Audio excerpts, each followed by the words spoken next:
तुर्की की joint venture company Celebi airport services का security clearance ही रद्द कर दिया। तुर्की की यह कंपनी भारत के 8 एयरपोर्ट पर ग्राउंड हैंडलिंग की सर्विस देती है। राष्ट्रीय सुरक्षा का हवाला देते हुए bureau of civil aviation security ने तुर्की की इस कंपनी पर एक्शन कर दिया। तत्काल प्रभाव से तुर्की की कंपनी का सिक्योरिटी क्लियरेंस रद्द करने का आदेश जारी कर दिया। यानी युद्ध भले ही रुक गया है, लेकिन नरेंद्र मोदी का एक्शन चालू है। वो पाकिस्तान का साथ देने वालों को भी नहीं छोड़ रहे और इसलिए तुर्की पर एक्शन तेज हो गया है और इसका ट्रेलर नरेंद्र मोदी ने दिखा दिया है। जरा आप भी ट्रेलर देखिए, फिर बताता हूं ट्रंप ने कैसे पलटी मार दी।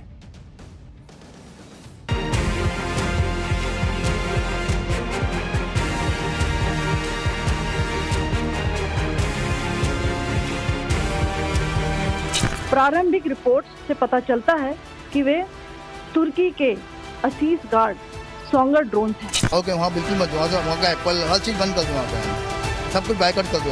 हम पाकिस्तान, तुर्की और चाइना के खिलाफ भी बॉयकॉट करेंगे और हम उन्हें इकोनॉमिकली वीक करेंगे। वफा के जख्मी परिंदे, वफा के जख्मी परिंदे, तेरे लहू की कसम, तेरे शिकारी का खाना खराब कर दूंगा। जो अब अपने खिलाफ पाकिस्तान लड़ रहा है, तो पहला भी फ्लाइट टर्की ने अपने खिलाफ ही भेजा। तो ऐसे गद्दार लोगों का एप्पल हम काय को खाएंगे। यानी भारतीय कह रहे हैं कि ये तुर्की का सेब खाने का समय नहीं है, उसे सबक सिखाने का समय है। तुर्की के खिलाफ ये एक्शन तो सिर्फ ट्रेलर है। अभी तो तुर्की को घुटनों पर लाने के लिए पूरी फिल्म का आना बाकी है, क्योंकि तुर्की के ही ड्रोन पाकिस्तान ने भारत के खिलाफ यूज किए थे। और वो तुर्की है जिसके यहां भूकंप आया तो भारत ने सबसे पहले मदद की थी। कैसा देश है भाई। सूत्रों के मुताबिक ऑपरेशन सिंदूर के बाद मोदी सरकार ने तुर्की की कंपनियों से जुड़े सभी समझौतों को रिव्यू करना शुरू कर दिया है। ये समझौते मेट्रो, रेल, सुरंग निर्माण और एयरपोर्ट सर्विसेज से लेकर एजुकेशन और मीडिया जैसे फील्ड्स में हुए हैं। भारत में मैन्युफैक्चरिंग, एविएशन, मेट्रो रेल और आईटी जैसे सेक्टर्स में काम कर रही तुर्की की कंपनियों की भूमिका का दोबारा रिव्यू किया जा रहा है।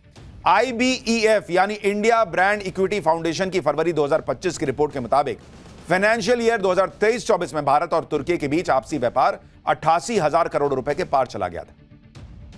ऐसे में अगर तुर्की के खिलाफ भारत की फाइनेंशियल स्ट्राइक तेज हुई तो तुर्की को हजारों करोड़ रुपए का नुकसान तय है। भारत ने तुर्की के खिलाफ यह एक्शन ऐसे समय में शुरू किया है जब तुर्की अपनी आतंकी देश पाकिस्तान की मदद जारी रखने को उतारू दिख रहा है। आज तुर्की ने एक बार फिर आतंकियों को पालने वाले पाकिस्तान के समर्थन की बात कह दी।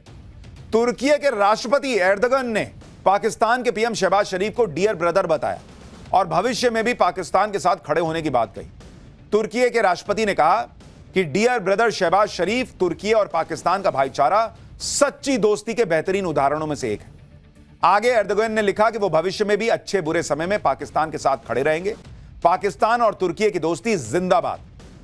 और ये दोस्ती कोई ऐसी नहीं कि पाकिस्तान ने तुर्की की कोई मदद कर दी। ये वही कि तुम भी मुसलमान हम भी मुसलमान, तुम भी इस्लाम मानने वाले हम भी इस्लाम मानने वाले हिसाब चल रहा है और कुछ नहीं।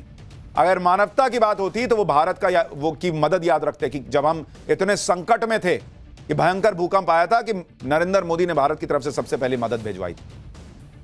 लेकिन वो मदद नहीं भाई, इनको तो एम फैक्टर याद आ रहा है। भारत अब तुर्की को कोई बिजनेस नहीं देगा, यह क्लियर होता जा रहा है। एक पैसा तुर्की को नहीं मिलेगा, इसके लिए प्रयास हो रहा है। भारत में बॉयकॉट तुर्की की मुहिम जोर पकड़ चुकी है। मोदी सरकार के एक्शन से पहले ही देश के लोग अपने अपने तरीके से पाकिस्तान का साथ देने वाले देशों के खिलाफ एक्शन ले रहे हैं। देश के अलग अलग हिस्सों में पाकिस्तान के साथ ही तुर्की के खिलाफ भी जबरदस्त प्रदर्शन हो रहा है। तुर्की के कंप्लीट बॉयकॉट की मांग हो रही है। Chamber of trade and industry करीब 700 बिजनेस ऑर्गेनाइजेशंस को उन्होंने अपील की है कि वो चीन और तुर्की के साथ सभी तरह के व्यापार को रोक दें। व्यापार संगठन confederation of all India traders ने भी तुर्की और अजरबैजान के बॉयकॉट की अपील की है। इस बॉयकॉट मुहिम का असर दिखने भी लगा है। मेक माई ट्रिप के मुताबिक दोनों देशों की ट्रैवल बुकिंग में 60% की कमी आ गई है। ट्रिप कैंसिलेशन 250% बढ़ गया है। ट्रैवल प्लेटफॉर्म ईज माई ट्रिप ने एक एडवाइजरी जारी की है जिसमें यात्रियों से कहा गया कि वे तुर्की और अजरबैजान की यात्रा तभी करें जब बहुत जरूरी हो। ऑनलाइन ट्रैवल बुकिंग्स प्लेटफॉर्म इक्जीगो ने तुर्की, चीन और अजरबैजान के लिए सभी फ्लाइट और होटल बुकिंग को कैंसिल कर दिया है। आप सुनिए, गुजरात में राजकोट में टूर ऑपरेटर्स ने तुर्की के टूर का बॉयकॉट कर दिया। वो कह रहे हैं कि तुर्की के टूर की बुकिंग ही नहीं लेंगे। आप सुनिए जरा इन लोगों को। तो तुर्की को हमने पूरे का पूरा बॉयकॉट किया है क्योंकि वो टेररिस्ट कंट्री का साथ दे रहे हैं कि वो हमारे पैसों से हमारा पैसों से वो मतलब डिफेंस खरीद के वो हमारे खिलाफ ही वो यूज कर रहे हैं। पूरे का पूरी तरह तुर्की का हमने बैन कर दिया है। पूरा देश पाकिस्तान के मददगार तुर्की के संपूर्ण बॉयकॉट की मांग कर रहा है। सरकार ने तुर्की के खिलाफ एक्शन शुरू कर दिया। व्यापारी हों या ट्रैवल एजेंसियां या फिर फिल्म इंडस्ट्री, सब एक आवाज में तुर्की का बॉयकॉट कर रहे हैं। लेकिन कांग्रेस से जब तुर्की के बॉयकॉट पर सवाल पूछा गया तो उनके नेताओं के मुंह में मानो दही जम गया। प्रेस कॉन्फ्रेंस में मौजूद कांग्रेस नेता जयराम रमेश और पवन खेड़ा बगले झांकने लगे, एक दूसरे की तरफ माइक करने लगे कि तुम बताओ तुम बताओ तुम बताओ। बोले फिर अच्छा देखते हैं, बाद में बताएंगे। सुनिए, देखिए कांग्रेस की हालत। टर्की बॉयकॉट, टर्की के बॉयकॉट पे सर क्या कांग्रेस पार्टी इसका समर्थन करते नहीं है क्षेत्र में? इस पर भी हम शीघ्र आपसे जरूर मुखातिब। सर यानी कांग्रेस अभी भी मूड ही बना रही है कि तुर्की का विरोध करना है कि नहीं करना है। एक दूसरे की तरफ माइक कर रहे हैं। एक लाइन नहीं बोल सकते थे कि देश के खिलाफ जो भी है हम उसके साथ कैसे हो सकते हैं, ये कांग्रेस की नीति है। नहीं बोल सकते थे, इधर उधर माइक करने लगे। कांग्रेस भले ही तुर्की के खिलाफ देश में भड़के गुस्से पर कंफ्यूज है, लेकिन भारत के लोगों ने मन बना लिया है कि पाकिस्तान की मदद का सबक तुर्की को सिखाएंगे। व्यापार संगठनों और ट्रैवल एजेंसीज के बाद अब देश की यूनिवर्सिटीज भी बॉयकॉट तुर्की मुहिम में शामिल हो गई। दिल्ली में जवाहरलाल यूनिवर्सिटी यानी जेएनयू ने तुर्की की इनोनू यूनिवर्सिटी के साथ हुआ एमओयू रद्द कर दिया है। इस एमओयू पर इसी साल 3 फरवरी को साइन किए गए थे। जामिया मिलिया इस्लामिया ने भी तुर्की सरकार से जुड़े सभी एजुकेशनल संस्थानों से किए गए एमओयू को सस्पेंड कर दिया है। इसी तरह कानपुर यूनिवर्सिटी ने भी तुर्की की इस्तांबुल यूनिवर्सिटी के साथ किए गए एमओयू को रद्द कर दिया है। दो देशों की यूनिवर्सिटीज के बीच क्रॉस कल्चरल रिसर्च और स्टडी में आपसी सहयोग को बढ़ावा देने के लिए इस तरह के एमओयू साइन किए जाते हैं।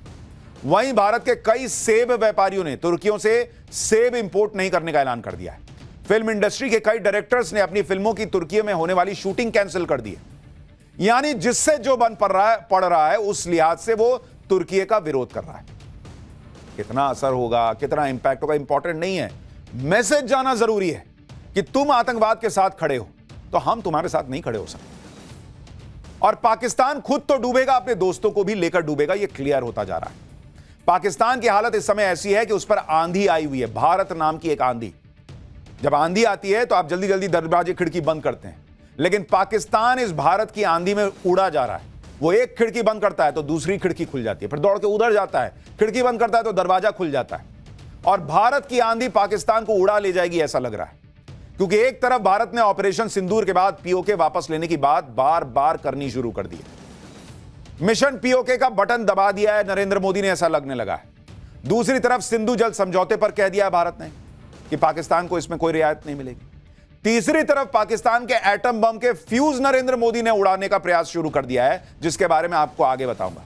लेकिन चौथा बड़ा एक्शन, जिसकी बड़ी खबर अभी पहले आपको बता दूं, भारत की पाकिस्तान को बड़ी चेतावनी आ गई है। भारत ने आतंकी हाफिज सईद पाकिस्तान भारत को सौंपे, यह पाकिस्तान से कह दिया है। मसूद अजहर, भारत ने कह दिया कि पाकिस्तान आतंकी मसूद अजहर को भी भारत को सौंपे।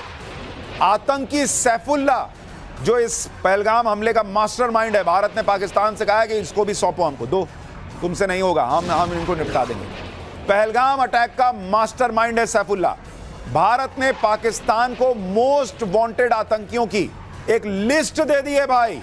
भारत ने कह दिया है कि ये अब एक दो इस पे उस पे बात नहीं होगी, हम घुस के मारना चाहेंगे मार देंगे, तुमने देख लिया, इसलिए बेहतर है कि ये लिस्ट पकड़ो और हमको हाफिज सईद भी दे दो, हमको वो मसूद अजहर भी दे दो, और हमको ये सैफुल्लाह और बाकी जो पूरी लिस्ट है दे दी है भारत कि खत्म करो तमाशा, ये दे दो हमको। और ये बहुत बड़ी बात है। सुनिए विदेश मंत्री एस जयशंकर ने इस पर क्या कहा है। I think the Prime Minister made it very clear that the only talks with Pakistan will be on terror. That Pakistan has a list of terrorists who need to be handed over. They have to shut down the terrorist infrastructure. विदेश मंत्री S Jaishankar ने clear कर दिया है कि पाकिस्तान को list दी जा चुकी है आतंकियों की, अब तुम्हारा एक ही काम है कि उनको भारत को सौंप दो। और भारत ये करा सकता है क्योंकि भारत ने इस वक्त पाकिस्तान की नस दबा रखी है, सिंधु जल समझौता। भारत बोले थोड़ा पानी छोड़ेंगे, तुम एक काम करो, उधर से ये आतंकी भेजो इधर। खैर आगे क्या होगा ये तो वक्त बताएगा, लेकिन पाठशाला में अब अगली क्लास आपको बताता हूं। बलूचिस्तान में बड़ा बवाल, इधर पीएम मोदी ने पाकिस्तान के परमाणु बम के फ्यूज उड़ा दिए हैं क्या? पाकिस्तान का ऐसा इलाज शुरू हुआ है कि वो चाहकर भी परमाणु हमला नहीं कर पाएगा क्या? अब इसका चैप्टर खोलने जा रहा हूं। दरअसल पीएम मोदी के बैक टू बैक एक्शन से पाकिस्तान को समझ नहीं आ रहा कि वो क्या बचाए क्या छुपाए। इसी बीच पीएम मोदी ने पाकिस्तान को नई टेंशन दे दी। पहले भारत ने पाकिस्तान के उन एयरबेसेस को तबाह किया जिसके पास ही पाकिस्तान के परमाणु ठिकाने हैं। अब पीएम मोदी पाकिस्तान का वो इलाज करने चले हैं जिससे पाकिस्तान अपने एटम बम से भी हाथ गवा देगा। पीएम मोदी वो प्लान बना रहे हैं जिससे पाकिस्तान के परमाणु धमकी का परमानेंट इलाज हो सकता है। पीएम मोदी वो चक्रव्यूह रच रहे हैं जिससे पाकिस्तान के पास परमाणु हथियार तो होंगे लेकिन उनका रिमोट कंट्रोल ही नहीं होगा, ऐसी स्थिति हो जाएगी। यानी जिस ताकत पर पाकिस्तान उछलता था, पीएम मोदी उसकी ताकत का बटन स्विच ऑफ करने वाले हैं। एक बार यह बटन स्विच ऑफ हो गया तो पाकिस्तान कहीं का नहीं रहेगा। आतंकवाद पर तो पाकिस्तान पहले ही घिरा हुआ है, उसे नेक्स्ट लेवल पर घेरने की तैयारी भारत ने शुरू कर दी। पाकिस्तान को लेकर पीएम मोदी ने क्या नया प्लान बनाया है? पाकिस्तान ने परमाणु बम कैसे भारत उससे छीन सकता है? पाकिस्तान के परमाणु बम को लेकर क्या नया अपडेट है, आज आपको सब बताऊंगा। ऑपरेशन सिंदूर पर ब्रेक के बाद पीएम मोदी ने दुनिया को बता दिया था कि अब पाकिस्तान की परमाणु ब्लैकमेलिंग नहीं चलेगी। यह बयान पीएम मोदी के उस प्लान का हिस्सा था जिसे उन्होंने पाकिस्तान के खिलाफ लॉन्च कर दिया। अब यह प्लान क्या है उसके बारे में थोड़ा आपको बताता हूं। आतंकवाद के मोर्चे पर तो भारत ने पहले ही पाकिस्तान को घेरा हुआ है। अब भारत दुनिया को यह बताएगा कि पाकिस्तान कैसे पूरी दुनिया के लिए एक बहुत बड़ा खतरा है, कैसे पाकिस्तान के परमाणु हथियार सुरक्षित नहीं है और इसका कुछ करना होगा भाई, नहीं तो पूरी दुनिया तबाह हो सकती है। आज रक्षा मंत्री राजनाथ सिंह का बयान सुनिए। उनके बयान में ही पीएम मोदी का अगला प्लान क्या है आपको समझ में आ जाएगा, फिर उसकी डिटेल बताता हूं। पूरी दुनिया ने देखा है कि कैसे गैर जिम्मेदाराना तरीके से पाकिस्तान द्वारा भारत को अनेक बार एटमी धमकियां दी गई हैं। आज श्रीनगर की धरती से मैं पूरी दुनिया के सामने यह सवाल उठाना चाहता हूं कि क्या ऐसे गैर जिम्मेदार और रोग नेशन के हाथों में परमाणु हथियार सुरक्षित हैं? मैं दुनिया के सामने यह सवाल खड़ा करना चाहता हूं। मैं मानता हूं कि पाकिस्तान के एटमी हथियारों को IAEA international atomic energy agency की निगरानी में लिया जाना चाहिए। रक्षा मंत्री राजनाथ सिंह का यह बहुत बड़ा बयान है। इसका सीधा मतलब यह है कि भारत पाकिस्तान के परमाणु ठिकानों पर हमेशा के लिए ताला लगवाने की अब तैयारी शुरू कर चुका है। भारत ने ठान लिया कि अब दुनिया को पाकिस्तान के आतंकवाद के साथ साथ उसके परमाणु खतरे से भी जो डर जुड़ा हुआ है वो दिखाना पड़ेगा। आप ध्यान दीजिए कि पिछले 10 साल में नरेंद्र मोदी ने दुनिया में घूम घूम कर सबको बताया कि ये एक नंबर का टेररिस्ट कंट्री है पाकिस्तान, इसको छोड़ना नहीं चाहिए। और इसलिए जब भारत एक्शन करता है तो दुनिया भारत के साथ खड़ी होती है। और अब पाकिस्तान के परमाणु हथियार दुनिया के लिए कितने खतरनाक है, भारत अब इस मुहिम को आगे बढ़ा रहा है।